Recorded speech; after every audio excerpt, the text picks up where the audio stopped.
We first off, the title is, Inside the Game, and while, the name of the show, Inside the Game, when I came up with that idea, the name, it wasn't something that I was thinking here going like, "Man, I really want us to, like, get kinda, like, boxed in," right? No, it was just a mindset that, right, there are so many aspects of the game of soccer, not just the game of soccer, the game of life, the game of sports, does everything across the board, and I felt like that even though we're kind of boxing ourselves in a way, we're actually kind of unboxed. We have this ability to really kind of dive into whatever we want to talk about without it being really kind of stuck in one area.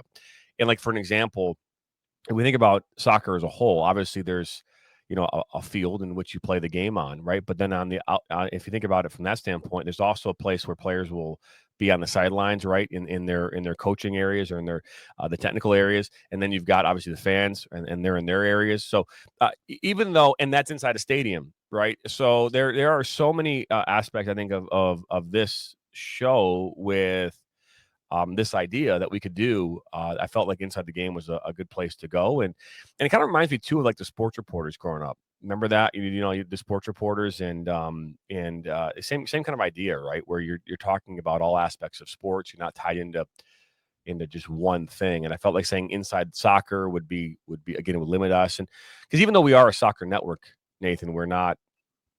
We this idea of this show is to be able to capture a whole different audience who maybe is thinking about coming to us for other things other than just soccer.